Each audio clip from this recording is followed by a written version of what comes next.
voici de retour pour ce deuxième épisode de la saison 2 des podcasts de DamienCinématiqueUniverse.com.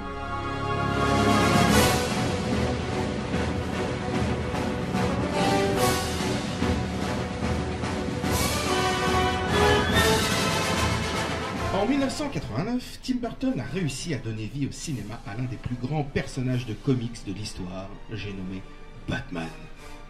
Genèse de la conception du film, casting, costumes, décors, anecdotes, vous l'avez compris, on va tout vous raconter dans cette émission.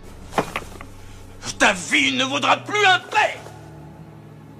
Je suis déjà mort une fois. C'est une libération. Si on ne prend pas ça comme une thérapie. Jack, écoute. On peut peut-être conclure un accord. Jack est mort, mon ami. Tu peux m'appeler Joker. La Dream Team est toujours à mes côtés. Nous avons d'abord la plus cinéphile d'entre nous et fan de Danny Elfman, Amandine. Bonjour Amandine. Bonjour à tous. Et l'homme qui m'accompagne depuis le début de cette aventure, the one and only, Monsieur S. Bonjour Monsieur S. Bonjour à tous. Allez, c'est parti, parlons un peu chauve-souris.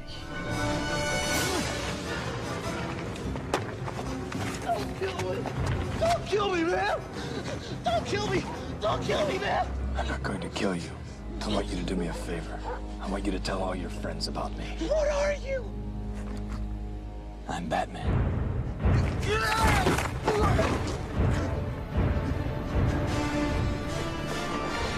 En 1969, Warner Bros. Achète DC Comics, mais il va falloir attendre le début des années 80 pour que l'histoire de Batman au cinéma démarre. Mais Warner va mettre quasiment 10 ans pour mettre à terme son projet. D'abord, avec un script écrit par Tom Mankiewicz, qui avait écrit le script de Superman d'ailleurs, au début des années 80, avant que le projet soit proposé à Tim Burton en 1985. Burton, à cette époque, est un jeune réalisateur tout droit sorti de la maison Disney, où il a participé notamment à la conception de Taram et le chaudron magique. Il vient d'avoir un bon succès avec son premier film, Pee-wee Big Adventure, tiré de l'émission pour enfants Pee-wee Herman Show.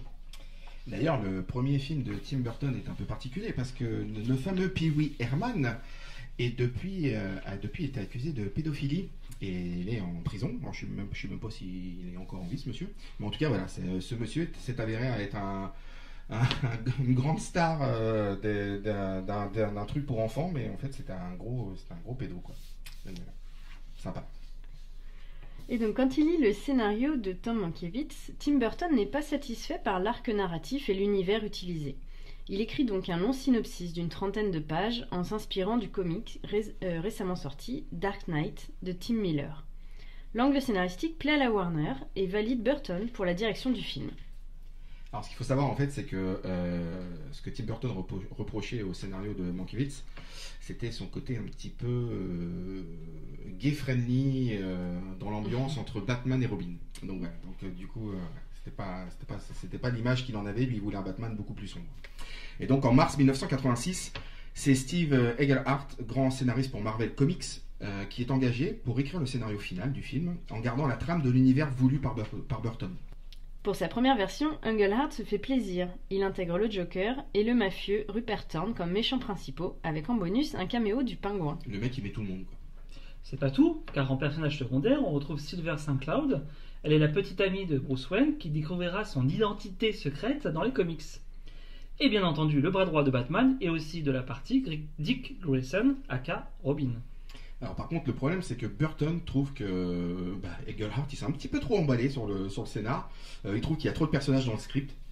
Du coup le réalisateur confie l'écriture de la version finale du script, encore une fois. Donc il y a beaucoup de monde qui ont participé au scénario quand même, à Sam Hamm qui est un grand fan de comics en fait à la base. Burton, lui, n'est pas fan des comic books, mais il était fasciné par l'esthétique de Batman et du Joker, la question de la double personnalité et de la face cachée. Le scénariste et Burton décident donc de ne garder qu'un seul méchant, et ça sera le Joker. Il remplace donc Rupert Thorne par un personnage secondaire inventé qui sera Carl Grissom. Pareil pour le rôle féminin de Sylvester Cloud. Le personnage est remplacé par le rôle de Vicky Vale, beaucoup plus simple à intégrer dans l'histoire. Dans cette version finale, Robin est bien maintenu et le rôle est proposé par Burton et Warner à l'acteur Kiefer Sutherland de 24 heures chrono. Mais l'acteur refuse. Du coup, Burton et Sam Hamm décident de retirer Robin de l'histoire. À force de remaniement et d'une très bonne collaboration entre Burton et Sam Hamm, le scénario final va faire l'unanimité auprès de Warner et surtout auprès de Bob Kane, le créateur de Batman. Alors ça c'est la classe quand même. Mais du coup le film ne va pas se tourner tout de suite, car en fait en parallèle de la pré-production de Batman, Tim Burton démarre le tournage du film Beetlejuice. Et c'est après le succès de son deuxième film que Burton va pouvoir enfin démarrer le fameux tournage de Batman tant attendu. Burton a d'ailleurs eu le feu vert officiel qu'après les résultats satisfaisants du premier week-end de Beetlejuice en salle, Warner était prêt à confier le film que si Beetlejuice cartonnait. Quand le film a été annoncé officiellement, le casting de Batman et du Joker a lui aussi été annoncé. Et on peut dire que tout ne s'est pas super bien passé pour l'acteur qui a été choisi pour jouer l'homme chauve-souris. Alors c'est l'acteur Michael Keaton qui fut choisi, qui aujourd'hui est une très grande star dans le cinéma américain, et qui notamment a été vu dans un des épisodes du dernier Spider-Man dans le rôle du vautour. Donc, comme Tim Burton tournait avec lui Beetlejuice, en parallèle de la préparation de Batman, il a pu faire la rencontre donc, de l'acteur et a tout de suite vu Batman en lui. Malgré l'accord, et là ça ne s'entend pas mais je fais des guillemets, de la Warner, le studio organise un casting parallèle avec des acteurs plus connus à l'époque. Ils ont été chiants là quand même. Alors attention, on retourne à notre petit jeu préféré du ils ont été cités mais ils n'ont pas été gardés. C'est ça. Donc Mel Gibson, Kevin Costner, Tom Cruise, Patrick Swayze et même Arnold Schwarzenegger. Et tous ceux qui avaient le vent en poupe à ce moment-là. Ouais, Exactement. Bon, Arnold Schwarzenegger on le retrouvera dans l'univers Batman, mais... Ouais. Mais Tim Burton, Bref. je crois que j'ai jeté un froid. Mais Tim Burton se montre persuasif et la Warner abdique définitivement, et ce malgré les 50 000 lettres de fans refusant Keaton après l'annonce de ce choix. Par contre, pour le Joker, Burton avait en tête deux acteurs. Ray Liotta, qu'on connaît des Affranchis, et Brad Dourif. En fait, il joue et il fait la voix de Chucky. Mais Ray Liotta refuse le rôle et Warner refuse Brad Dourif. Ouais. Je suis d'accord avec Warner d'ailleurs. Alors du coup, bien sûr, c'est un casting qui est organisé. Alors on y retrouve entre autres, pareil, comme tout à l'heure, Tim Curry, James Wood, Robin Williams, il y a même David Bowie qui passe le casting. Et en fait, Jack Nicholson le passe aussi, et c'est lui qui sort du lot. Mais bien sûr, comme Jack Nicholson ne fait jamais les choses comme tout le monde, Jack Nicholson refuse finalement. Et donc c'est Robin Williams qui est choisi. D'ailleurs, Robin Williams donne son accord et commence même à faire les tests maquillage, avant que du coup Nicholson lui-même change d'avis et décide de prendre le rôle pour lui. Mais attention, l'acteur va accepter le rôle sous certaines conditions. Un salaire très confortable et un pourcentage sur les recettes et le merchandising. Il a été très malin. Ce qui vaudra à l'acteur d'empocher plus de 60 millions de dollars. L'actrice qui devait jouer Vicky Vale était Sean Young. Elle jouait Rachel dans Blade Runner. Le 1. Le 1, le Blade Runner d'origine. Ouais. Mais à la suite d'une chute de cheval, elle se cassa le bras juste avant le tournage. Du coup, c'est quasiment toutes les actrices du moment qui sont castées. Alors on y retourne version féminine. Rosanna Arquette, Carrie Fisher, Glenn Close, Michelle Pfeiffer, Sharon Stone. Mais c'est finalement Kim Basinger qui décrochera le rôle. Enfin, pour le rôle de Harvey Dent, Don Johnson dans Deux flics à Miami et Dale Midkiff, que l'on connaît du film d'horreur Cimetière, était pressenti. Mais c'est finalement Billy Dee Williams, que l'on connaît mieux sous les traits de Lando Calrissian dans Star Wars, qui fut choisi. Et du coup, ça a été un gros coup parce que Harvey Dent est un personnage blanc et le fait de choisir un acteur noir pour jouer ce rôle était en partie voulu par Tim Burton. Et ça a été un geste très fort, surtout dans la communauté, enfin ça a été reçu comme un geste très fort par la communauté afro-américaine à l'époque. Et du coup, ça a valu ses lettres de noblesse dans cette communauté à Tim Burton. Donc du coup, une fois que tout ce petit monde choisi, il a fallu travailler sur les costumes du Chevalier Noir, l'apparence du Joker et le décor du film. Alors pour le costume de Batman, adulte tissu bleu des comics et de la série TV. Heureusement, so kitsch. Toujours voulant aller dans la direction de Frank Miller et de son comics Dark Knight, Burton décide de faire le costume de Batman en noir et avec un plastron aux muscles apparents. Ça, c'est la classe. Alors, pour le Joker, Jack Nicholson a signé son contrat final qu'après avoir choisi le visage de son personnage. Le mec est malin jusqu'au bout. Quoi. En effet, les équipes de maquillage ont présenté 6 tests différents du Joker à l'acteur et Burton et lui ont fait leur choix. Le maquillage nécessitait la pose de 355 adhésifs de silicone pendant 2 heures et ensuite 1h30 de pose et de peinture à l'acrylique pour les prothèses. D'ailleurs, le maquillage choisi est inspiré du film L'homme qui rit, datant de 1928. Un super film. À voir donc. Ouais. Pour les décors et l'ambiance du film, Burton continue de s'inspirer de l'œuvre de Frank Miller, surtout du comic The Dark Knight Returns, sorti en 86. Mais à ça, le réalisateur ajoute une touche de l'univers visuel de Fritz Lang. C'est le réalisateur du vieux film de science-fiction Metropolis. Mais ce choix de direction artistique va encore créer polémique chez certains fans, au point que le Wall Street Journal en a même fait sa une. Mais Burton va avoir un soutien de choix à ce moment-là, c'est-à-dire Bob Kane, le papa de Batman. Bob Kane dira qu'après avoir été surpris par les choix du réalisateur, c'est bien, ouais, il a été honnête, il changea d'avis au vu des maquettes et des dessins préparatoires. Il était même super satisfait du travail. Alors, les tensions entre les fans et Warner vont s'apaiser vers avril 1989, quand la bande-annonce va commencer à être diffusée en salle. Car oui, à l'époque, il n'y avait pas d'internet et des sites comme DamienCinematicUniverse.com par exemple, pour diffuser les infos.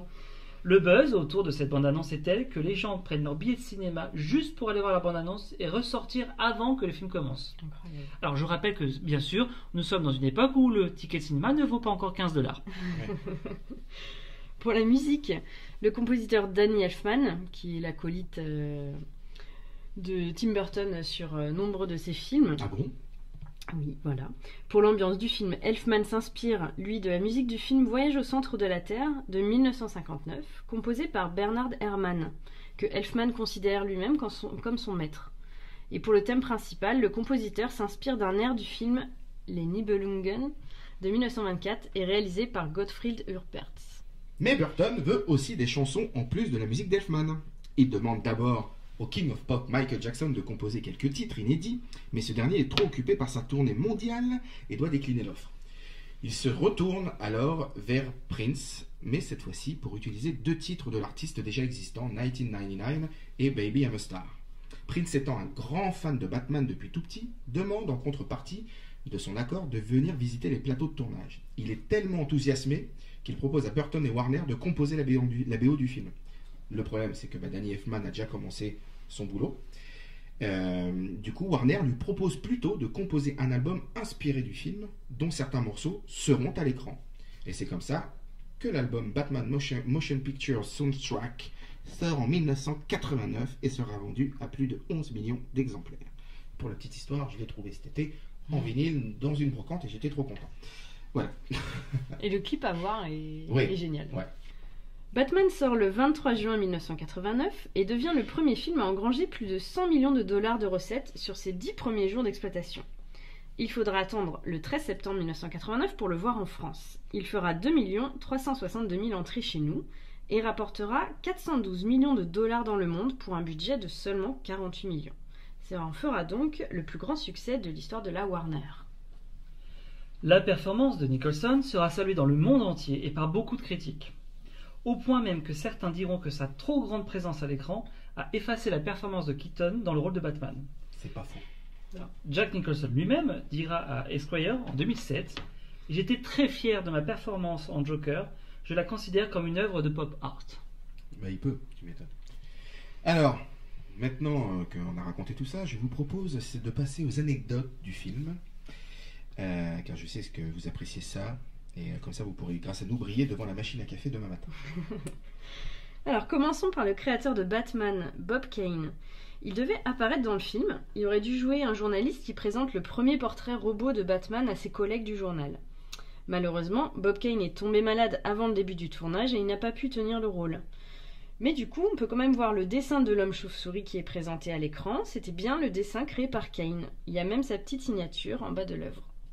Alors attention, j'ouvre l'instant closer voici Gala, car pendant sa visite de tournage, Prince, comme je le disais tout à l'heure, c'est là qu'il a rencontré Kim Basinger. Et qu'est-ce qui s'est passé ? Eh ben ils sont tombés amoureux et ils ont eu une petite idylle de 1 an. Donc on dit merci qui ? Merci Batman et Robin. Alors d'ailleurs, puisqu'on parlait d'elle, Kim Basinger dans le film crie 23 fois. Alors, ça montre à quel point le personnage de Vicky était en danger. Dans une scène du film, les personnages de Vicky Vale et Alexander Knox examinent une carte de Gotham. Et en fait, si vous regardez bien, c'est une carte de Vancouver au Canada. En fait, les mecs se sont pas fait chier, quoi. Ils avaient ça sous la main. Voilà, c'est ça. Ouais. Le producteur du film, Michael E. Uslan, est aussi l'homme qui a produit l'intégralité des films Batman jusqu'en 2012 pour The Dark Knight Rises. Mais il a aussi produit la série animée des années 90, excellente, Ouais, qui était très bien.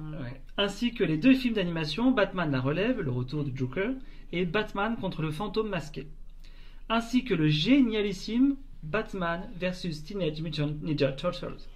Donc, en gros, le mec est pété de thunes maintenant. Et il doit tout à une chauve-souris. Ouais, il doit tout à une chauve-souris, ouais, c'est ça.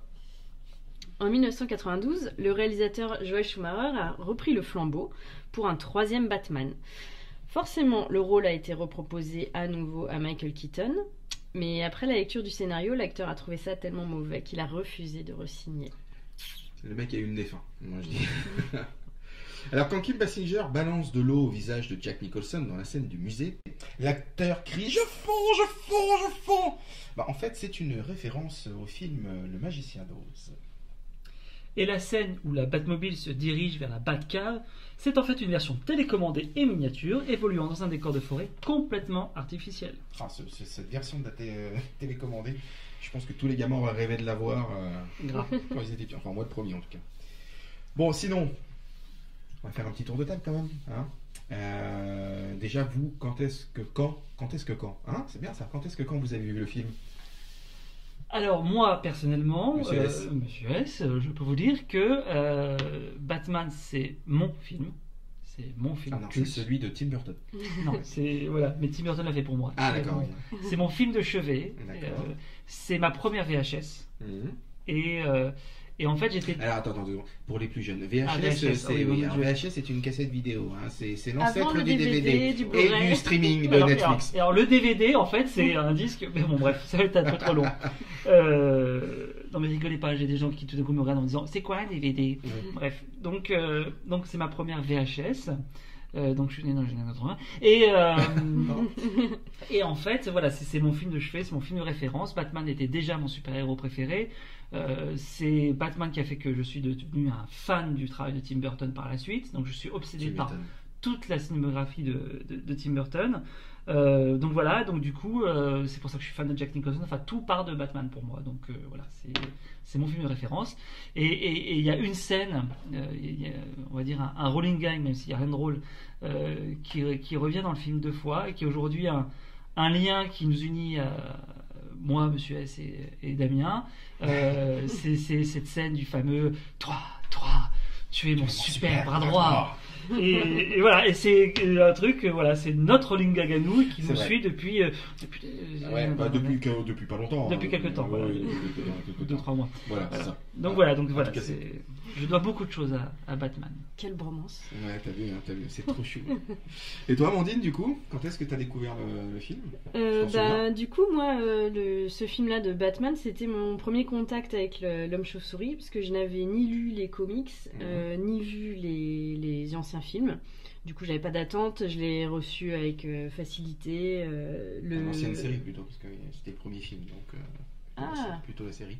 Eh bien, merci. Non, mais merci. je t'en prie, Le spécialiste, je pensais qu'il y avait des anciens films, mais ouais, la Non, série non, dont on a pu voir des vidéos sur internet plutôt drôles avec des passages. Franchement, c'était génial. Oh, ok. Très kitsch, mais génial. C'est ça, Avec ultra le coup de kitsch. poing où t'avais BAM qui apparaissait, etc. sur l'écran, c'était trop fort. Ouais, excuse-moi. Et je suis devenue fan aussi du travail de Tim Burton avec ce film et puis les quelques premiers films de Tim Burton. J'adore son esthétique gothique, ses histoires qui sont un peu sous forme de contes de fées mais plus ou moins noires. Il arrive à faire côtoyer de la féerie, l'horreur, la légèreté, la gravité et je trouve que ça fait une vision très atypique dans sa filmographie. Et c'est vrai que je trouve ça bien pour ce premier film, il y a eu que le Joker face à Bruce Wayne. Ça complique pas trop l'histoire, et puis ça permet aussi de faire un petit parallèle avec le côté noir quand même de Batman et de Bruce Wayne, où chacun est un petit peu responsable de ce qu'est devenu l'autre par rapport à l'assassinat de ses parents ou à la chute du Joker dans le bain d'acide. Et bah, c'est un personnage qui m'a époustouflé. Je trouve que Jack Nicholson est incroyable en Joker. On parle beaucoup des différentes comparaisons des personnes qui l'ont incarné, mais moi je l'ai trouvé génial, quoi. Ça lui colle vraiment bien. La scène dans le musée là, avec la chanson de Prince complètement décalée est vraiment juste formidable, quoi. Bah moi, comme étant un petit peu le plus vieux de la bande, donc moi Batman, moi je l'ai vu au cinéma. Voilà. Ça a été une grosse claque, pour la simple et bonne raison en fait que j'étais fan de Batman, mais je suis vraiment tombé amoureux à ce moment-là. Je connaissais le personnage. Quand j'étais petit, quand j'allais en vacances chez mon grand-père en Italie, la série passait à la télé italienne, et du coup je regardais la série et j'ai trouvé ça mais déjà génial. Donc en italien. Donc en italien, oui. Mais bam, ça se dit bam. Oui, voilà, mais bam, ça se dit bam. Et voilà, c'était ça, c'était pendant les scènes de bagarre, en fait, du coup, à chaque fois qu'ils se tapaient sur la gueule, voilà, il n'y avait pas de bruit, il y avait juste comme dans les comics, quoi, des gros bams multicolores de toutes les couleurs qui apparaissaient, des booms, des tunes, des machins. Enfin voilà, il y avait la Batmobile, il y avait déjà tout, il y avait le Joker qui était déjà là. D'ailleurs, l'acteur de l'époque était une grande star américaine, et il avait une moustache et il ne voulait pas se raser la moustache pour le maquillage, donc il était maquillé avec et envoyait du coup sa moustache à travers le maquillage, ce qui était complètement moche, mais bon, c'est pas grave. Mais donc voilà, j'avais découvert Batman là-dessus, et du coup quand je suis allé voir Batman au cinéma, j'avais encore dans l'esprit le Batman de la série. Et là, quand j'ai vu l'univers noir, sombre, le Batman ultra musclé avec son plastron, enfin tout, je suis resté bouche bée, quoi. C'était juste génial. Et puis moi aussi, c'est ce qui m'a fait tomber amoureux de Tim Burton. Et après, j'ai revu Beetlejuice après Batman, du coup, parce que quand Beetlejuice est sorti au cinéma, j'étais encore un petit peu trop petit. Et je suis tombé fan de Beetlejuice aussi. Je crois que j'ai usé la VHS, un truc de fou.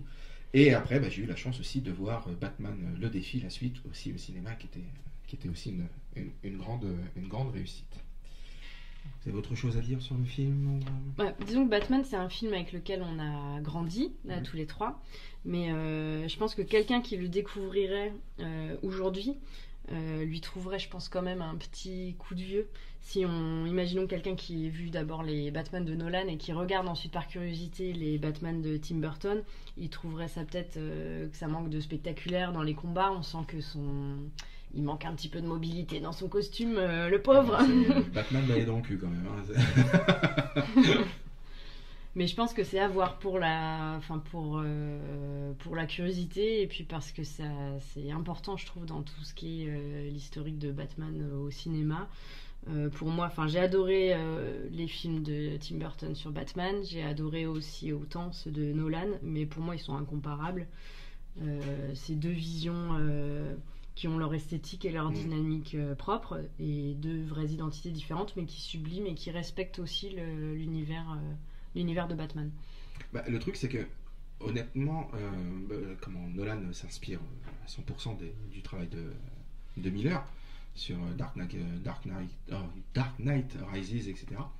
Mais je trouve que sur le côté sombre, Burton était beaucoup plus proche de la vision de Miller que Nolan. Donc en fait, un mix des deux, ça aurait juste été juste sublime, quoi. Parce que bon, c'est vrai que Batman, dans le premier surtout, t'avais l'impression que Batman avait une Minerve, parce qu'il avait le casque, c'était un moule complet. Donc quand il tournait, d'ailleurs, si vous regardez le film, regardez bien Burton quand il se déplace, on a l'impression d'avoir quelqu'un qui a une Minerve avec un gros torticolis.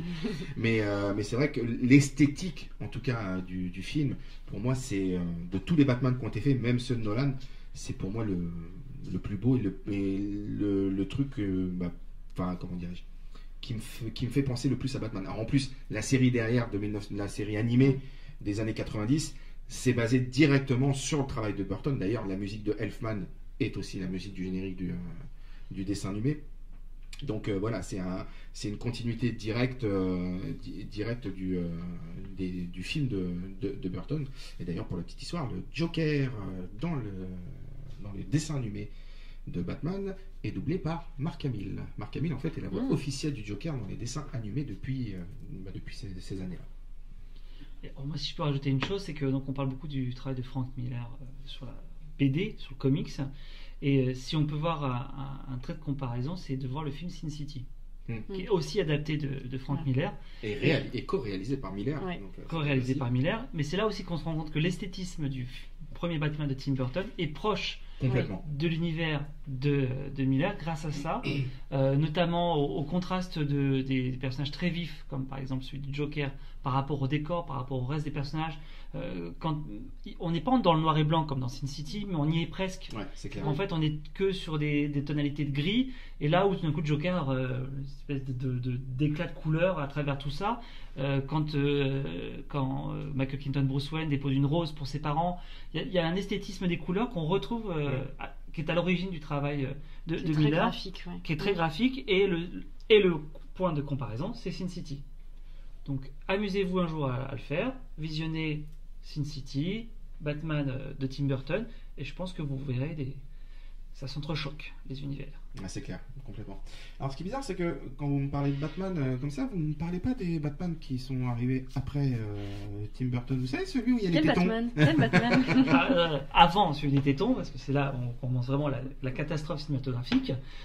On peut quand même dire que Batman le défi, donc le second réalisé par Tim Burton, relève un petit peu quand même le niveau des suivants, n'est pas à la même hauteur que le premier, mais reste, on va dire, honorable. On a un Danny DeVito dans le rôle du pingouin qui est juste incroyable.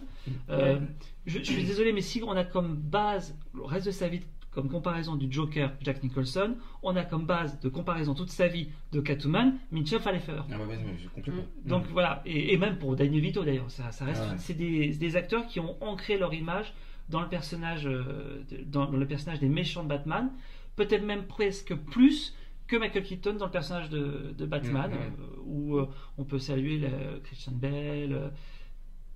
Et c'est tout. Mais bon, voilà. Mais du coup, voilà.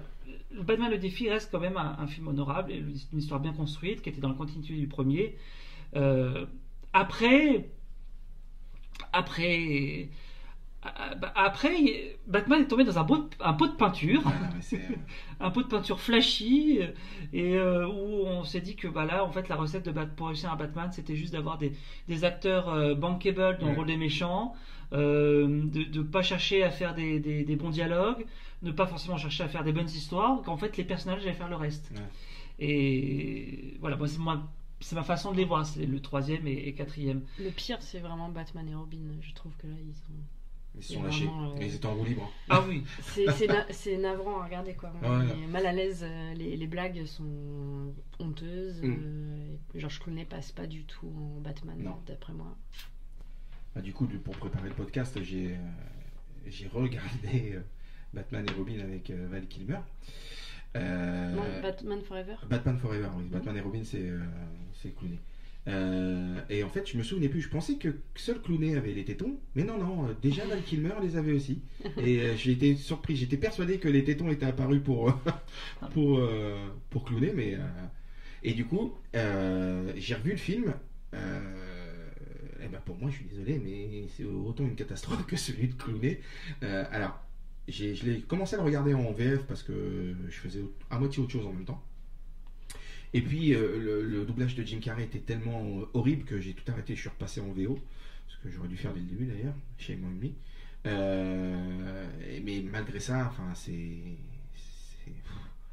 lourd, quoi. Hein. C'est dur à regarder. Hein. Faut se forcer, quoi. En fait, on pourrait dire qu'on est dans le crescendo du pire. Ouais. C'est-à-dire que le deuxième, on se dit bon, pourquoi pas. Le troisième, on se dit vous êtes sûrs, les gars. Et le quatrième, on se dit non, mais arrêtez, quoi. Après, il faut quand même rappeler le contexte aussi du troisième. C'est que, juste pour la petite anecdote, c'est un tournage cauchemardesque pour les acteurs. C'est-à-dire que, entre les acteurs qui ne s'entendent pas. Donc, par exemple, quelques années plus tard, celui qui donne ses traits à double face, Tommy Lee Jones. Tommy Lee Jones, reconnaîtra détester Jim Carrey. Donc quand c'est les deux méchants qui ont pratiquement toute leur scène, ça devient compliqué. Les costumes, les acteurs n'étaient pas d'accord, il y a eu plein de retours en arrière. Jim Carrey, en fait, on le prend pour faire du Jim Carrey, mais finalement sur le tournage, on se rend compte qu'il fait trop de Jim Carrey, et du coup on lui demande d'en faire moins, donc il se sent frustré dans son personnage. Val Kilmer, en fait, donc pour la petite histoire aussi, si Michael Keaton a refusé dès la lecture du scénario, Val Kilmer, lui, c'est pratiquement pendant le tournage qu'il s'est rendu compte qu'il était en train de faire un film de merde. Donc d'ailleurs, c'est pour ça qu'il n'a pas re-signé pour un suivant. Donc voilà, il y a plein de choses qui font que le troisième est terrible. Et le quatrième, je pense qu'ils ont été tous victimes de la même drogue. Non, mais et puis le pire, c'est que le quatrième est aussi réalisé par Joel Schumacher. Donc, c'est Persistessine. Ouais, c'est Persistessine, quoi. Mais, enfin, moi, alors, même si j'adore Jack Nicholson dans le rôle du Joker dans le premier, mais bizarrement, moi, je préfère Batman Returns, enfin, Batman le défi, pardon, en France, au premier. Parce que, moi, Danny DeVito en pingouin, il m'a juste. Alors, après, je l'ai vu au cinéma aussi, celui-ci. Alors, peut-être que c'est mes yeux d'enfant qui ont fait que. Mais j'ai été beaucoup plus marqué par la performance de DeVito et le personnage du pingouin que le personnage du Joker. Même si, voilà, Nicholson est extraordinaire dedans. Mais je trouvais que Danny DeVito. Et ce que j'avais bien aimé, c'est que Warner avait laissé, comme du coup, le premier Batman avait cartonné. Tim Burton re-signé à une seule condition, c'est qu'il ait carte blanche. Et c'est ce qui s'est passé. Et c'est pour ça que le deuxième est beaucoup plus sombre que le premier d'ailleurs. Et il y a même une scène que Warner ne voulait pas laisser et que Tim Burton jusqu'au bout. C'est la scène en fait où Danny DeVito, enfin le pingouin, mord le nez d'un de ses conseillers en communication quand il veut devenir, quand il se présente à la mairie, etc. Bon cette scène-là, c'est vrai que pour l'époque, elle était chaude quand même, et Warner la voulait pas, et c'est Tim Burton qui a exigé, parce que pour lui, ça enlevait dans le trait du caractère du pingouin. Il faut qu'il fasse froid dans le dos. Ouais, mais voilà, c'est vraiment réussi, il est écœurant.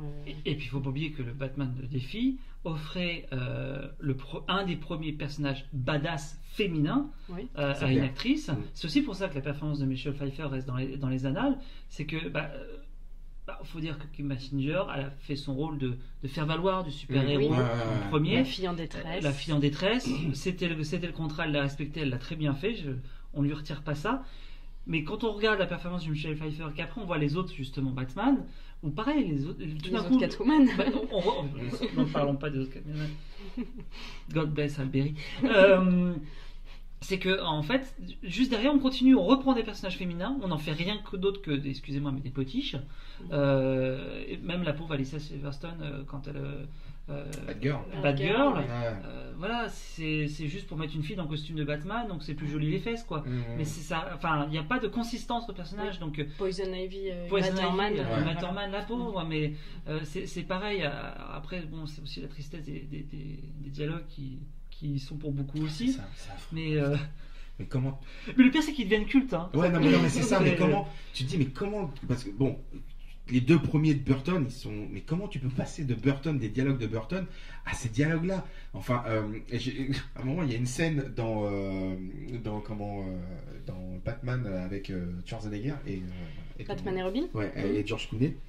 Où à un moment, je sais plus, Freeze, enfin Mr. Freeze, le méchant de Schwarzenegger, tient en otage, je sais plus si c'est Robin ou Batgirl, et Batman arrive. Enfin, George Clooney arrive, il regarde Mr. Freeze, il fait Mr. Freeze, je suis Batman et je viens t'arrêter. Ouais, non, mais t'as l'impression d'être dans un sketch du Saturday Night Live ou enfin, tu vois, et putain, mais c'était ça quoi. C'était pas un sketch, non, c'était bien le film.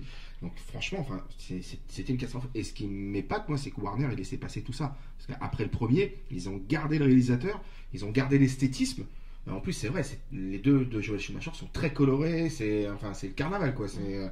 Et quand tu passes des deux de Tim Burton aux deux de Joel Schumacher, tu te dis, Schumacher, enfin, je sais pas comment chacun dit comme il veut, ça pique, quoi. Tu te dis, putain, merde, il en a fait deux. Après, on rentre dans la réalité du cinéma et de l'industrie cinématographique. C'est que les deux premiers ont un succès d'estime. Le troisième, on le lance. Et puis, je crois que techniquement, Joel Schumacher avait un contrat pour 2. Mm. Comme Tim Burton avait eu droit à ses 2 Batman, Ah ouais. Schumacher avait droit à ses 2 Batman. Et paradoxalement, malgré tout ce qu'on est en train de dire, le 3e, il n'a pas si mal marché que ça dans Ah, les mais bien salles. sûr, oui. Du Bien, coup, parce qu'en plus, le il était studio, vraiment- il récupère son argent, il veut bien le réinvestir dans Ouais, un bah, c'est 4e ça. film. Parce qu'il était en plus vraiment présenté comme le 3e dans la continuité de Tim Burton. c'est ça. C'était parce que d'ailleurs il y a le personnage qui est joué par Alfred, c'est le même Oui. acteur. Donc On introduit Robin, ouais, mais ouais. on retrouve sinon. mais voilà, c'est la même continuité. D'ailleurs, je crois même que les décors du manoir Wayne sont ceux utilisés pour une partie en tout cas sont ceux utilisés pour les films de Burton. C'était pas un reboot ou quoi que ce soit, c'était vraiment une suite. Hélas, j'aurais préféré un reboot. Voilà, qu'on s'arrête là quoi. Mais ouais, non, Puis ça... après, il y avait la promesse du 3e, c'est que il y avait la promesse d'intégrer pour la première fois le personnage donc, de Robin, c'est ça. avec tout donc la mythologie qu'il y a derrière. L'univers des méchants de Batman était tellement riche qu'avec l'embarras du choix à choisir lequel on voulait, Ils en ont mis trop. ils en ont mis trop. Et c'est vrai que sur le papier, ils pouvaient fonctionner ces films parce qu'effectivement, les acteurs qui sont choisis, c'est loin d'être de mauvais acteurs Ouais, en plus, ouais. de base. Et pourtant, ils ont réussi à faire de chacun de leurs personnages une limite catastrophe. Et peut-être que même que certains, d'ailleurs, je crois que Tommy Lee Jones, en tout cas c'est le cas, les citent comme étant leur pire personnage de leur carrière. Bah, Clooney aussi, hein, d'ailleurs, il dit qui regrette d'avoir choisi de faire Batman. Il l'a fait parce que voilà, il était grisé par son ascension d'un coup grâce à Urgence, etc.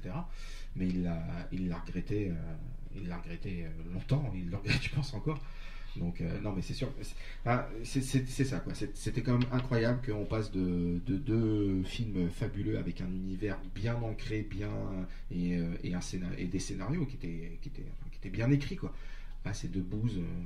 Celui-là, c'est des boosts quoi. Et puis moi, si je retrouve un jour le mec qui a eu l'idée autour d'une table, il s'est dit les gars, on va foutre des tétons. Ouais, je suis désolé, je reste encore là-dessus parce que ça me On choque aurait encore beaucoup de aujourd'hui. références aux tétons. Ouais, non mais le mec il s'est dit les gars, j'ai une super idée, on va foutre des tétons Batman, mais apparent, et ça va Alors, cartonner. le noir c'est fini sur les costumes, hein. Vive le argent Ouais, métallisé. ouais, putain, ça aussi, non mais c'est une catastrophe. Enfin, Bref, alors on n'a pas parlé des Nolan, des 3 de Nolan, c'est fait exprès parce que ça sera sur une autre émission. Là, on voulait vraiment parler de cette première partie de Batman. Parce que hélas, du coup, c'était une continuité. C'était bien 4 films, 4 films dans un même univers, hélas. Donc on reparlera un de ces 4 des 3 de Nolan qui sont aussi juste exceptionnels. d'un autre stand. D'un autre standing, voilà, tout à fait. Vous avez d'autres choses à rajouter, les enfants? Non. Non. C'est bon. Eh bien, écoutez, on va s'arrêter là alors, hein? Eh bien, les amis, ainsi s'achève ce nouveau numéro des podcasts de Damien Cinématique Univers.com. Comme d'habitude, n'hésitez pas à donner vos commentaires, à en parler à vos copains, à vos amis, à votre femme, à votre mari, à vos parents, à votre chien, à votre chat, avec qui vous voulez. Mais n'hésitez pas, à partager les choses. Et en tout cas, on espère que vous avez passé un bon moment avec nous et que vous avez appris encore plein de choses. Donc, merci ma chère Amandine d'être venue. Je vous en prie, c'était un plaisir. Ouais, j'aime quand tu me vous vois. Monsieur S, big up, à la prochaine. Représente, t'as vu? Toi, tu es es un super bras droit. Et les amis, on revient très vite pour un nouvel épisode. Mais d'ici là, on vous embrasse. Et n'oubliez pas, I'm Batman. Salut! Salut.